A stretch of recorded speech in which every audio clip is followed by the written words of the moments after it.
crianças, bom dia. Aqui é o professor Tiago, professor de História.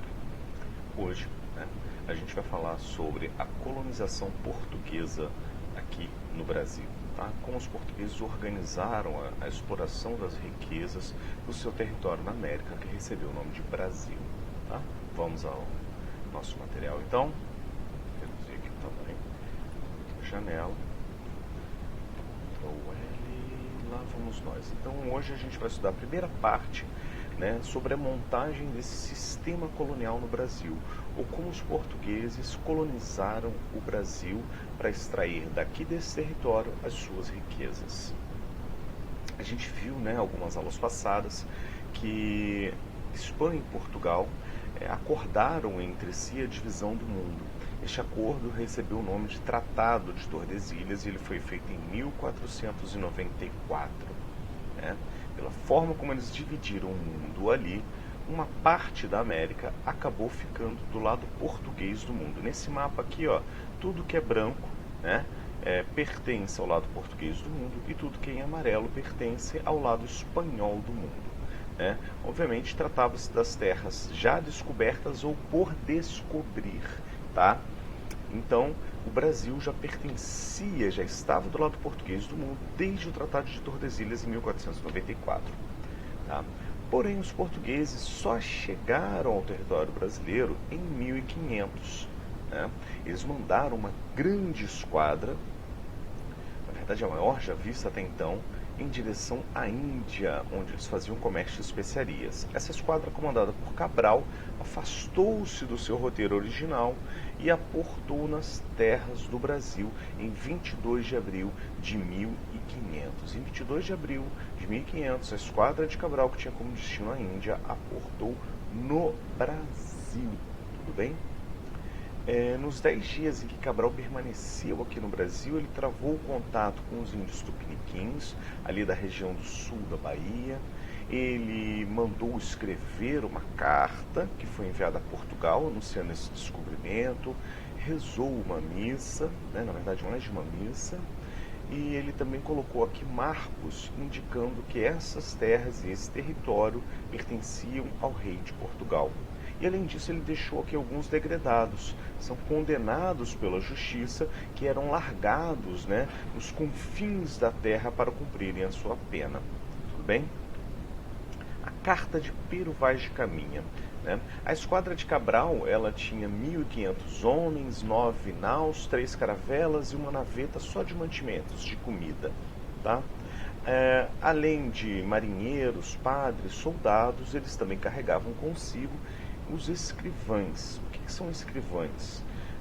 Um escrivão é um homem que ele tem como responsabilidade fazer o relato de tudo o que acontece durante a viagem. Esse relato ele deve ser enviado ao rei de Portugal para dar conta daquilo que foi descoberto, daquilo que foi feito, dos acidentes e das conquistas realizadas durante essas grandes navegações. No nosso caso, o escrivão foi o Pero Vaz de Caminha. Ele relatou em sua carta, a Carta de Descobrimento do Brasil, tudo o que se passou aqui nos 10 dias em que Cabral e seus homens permaneceram no nosso território, ali no sul da Bahia. Tá? Nessa carta ele relatou o encontro com alguns índios, tá? E ele também indicou a esperança de talvez haver ouro e prata no nosso território.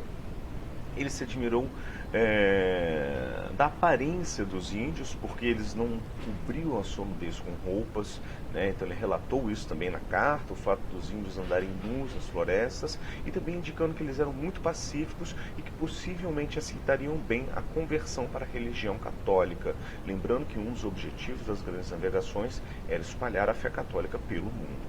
Tá? Ele também elogiou o clima do Brasil e as águas, que eram muitas e abundantes, e que provavelmente a nossa terra era muito fértil, e querendo aqui em se plantando tudo daria, ou seja, era uma boa terra para explorar para a agricultura. Tá? O que a gente hoje chama de Brasil foi nomeado por Cabral e pelos seus homens de Terra de Vera Cruz. Era a época de Páscoa, ou seja, a época da crucificação de Jesus Cristo, e portanto eles deram ao que hoje nós chamamos de Brasil o nome de Vera Cruz. Acreditaram que estavam numa ilha e não num continente. Depois a gente vai ver esses detalhes à frente. Tá? O escambo de pau-brasil. Essa árvore que você vê aqui nesse slide é um pau-brasil, tá? Primeiro, o significado de escambo.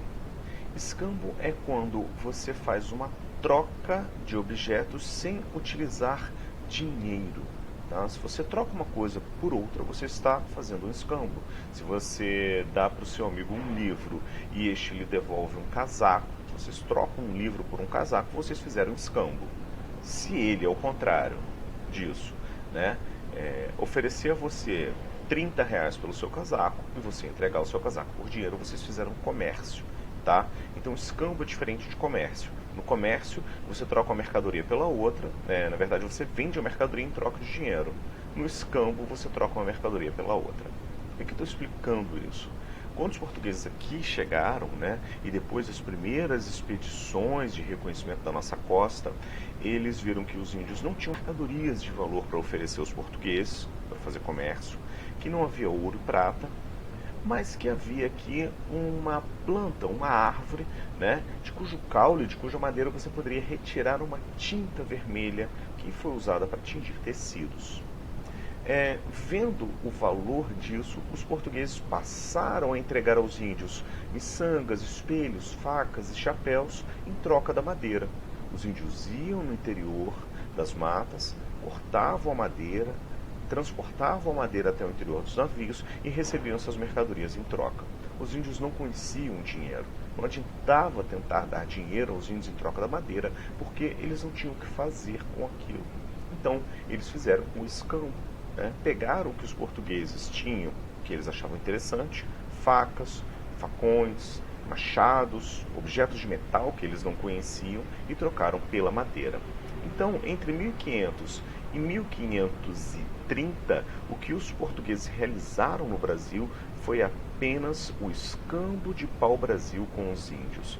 Fundaram pequenas feitorias, onde os homens passavam ali o ano, comerciando, quer dizer, fazendo o escambo da madeira com os índios, e quando os navios chegavam, essa madeira era colocada nos navios e levadas para Portugal.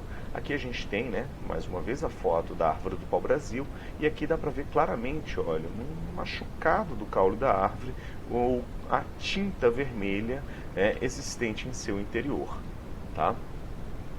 Então, entre 1500 e 1530, a única atividade praticada pelos portugueses no Brasil foi o escambo de pau-brasil. Os portugueses estavam muito voltados para o Oriente. O comércio de especiarias com a Índia rendia muitos lucros. Então, eles não cuidaram muito, de tentar colonizar ou obter outras riquezas e outras fontes de riqueza do Brasil nesse período. Bem? Aqui, algumas imagens desse escambo de pau-brasil, Aqui a gente vê os índios cortando a madeira na floresta. Aqui, eles já carregando a madeira cortada em direção ao litoral, onde ela era colocada em canoas, em pequenos barquinhos que levavam até os barcos maiores, que ficavam ancorados mais distantes da praia. E aqui a gente vê aqui uma pequena imagenzinha, indicando o que era trocado pelo pau-brasil, Como eu falei, esse pau-brasil, uma vez na Europa, ele era fervido para se retirar dele a sua tinta, e essa tinta era utilizada, para tingir tecidos. E o Brasil acabou recebendo o nome que ele tem hoje em função dessa madeira. Muitos passaram a reconhecer o Brasil, a chamar o Brasil não de terra de Veracruz ou de Santa Cruz, mas sim de terra do Brasil, de onde vinha o pau-brasil. E com o passar dos anos, o nome da madeira acabou dando nome ao território e substituiu o nome original Terra de Veracruz. Aqui eu já falei um pouquinho sobre isso, foram as expedições de reconhecimento da costa brasileira. Depois da viagem de Cabral, em 1501, o Portugal enviou para o Brasil uma expedição de reconhecimento da costa, conduzida por Gaspar de Lemos. Eles descobriram nesse momento que o Brasil não era uma ilha, mas sim um território dentro de um continente, e mudaram o nome de Terra de Veracruz para Terra de Santa Cruz. Tá? Em 1503 houve uma nova expedição, dessa vez comandada por Gonçalo Coelho, que prosseguiu no reconhecimento da nova terra, navegando por todo o litoral do Brasil, e que levou para Portugal em 1503 o primeiro carregamento de pau-brasil. Foi a partir daí que os portugueses passaram a fazer escambo de pau-brasil aqui. Tá? Aqui a gente tem uma imagem né, mostrando aí o escândalo para o Brasil aí, né, com os portugueses conduzindo o trabalho dos índios da retirada da madeira da floresta. Agora as expedições guarda-costas. Como eu já disse anteriormente, os portugueses não exploraram imediatamente o território brasileiro, não colonizaram, né, fizeram apenas pequenas viagens aqui, né, de retirada do pau-brasil. E a gente já tinha falado também que outros países como Inglaterra, Holanda, Espanha e França não reconheceram o Tratado de Tordesilhas.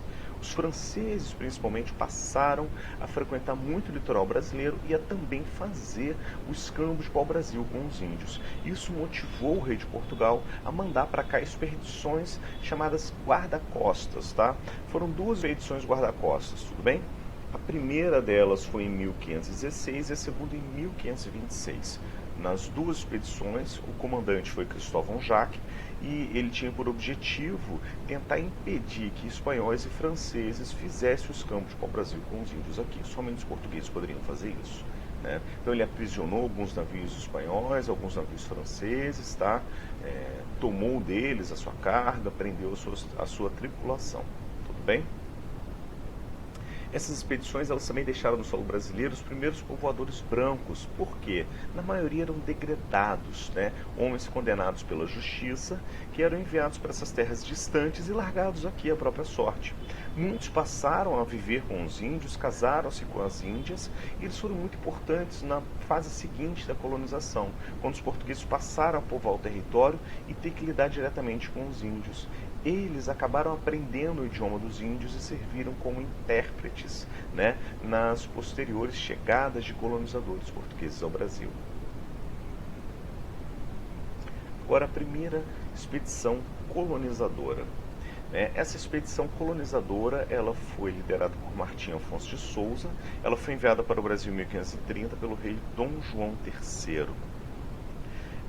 O rei Dom João III estava muito preocupado, porque ele achava que o território do Brasil estava muito desassistido e que possivelmente, se assim continuasse, franceses, espanhóis e ingleses acabariam tomando esse território dos portugueses. Preocupado com isso, ele incentivou a colonização do Brasil, ou seja, a vinda de colonos portugueses para fixarem aqui a sua residência. Tá? Então, em 1530 foi enviada essa primeira expedição, comandada por Martim Afonso de Souza, né? Eles trouxeram em 5 navios animais como vacas, porcos, galinhas, sementes para a agricultura e mais ou menos 400 colonos. Essas 400 pessoas fundaram no litoral de São Paulo a Vila de São Vicente, que foi a primeira vila de colonização portuguesa no Brasil. Tudo bem? Espero que isso ajude vocês a fazerem exercícios, crianças. Tenham um bom dia, tá? Tchau.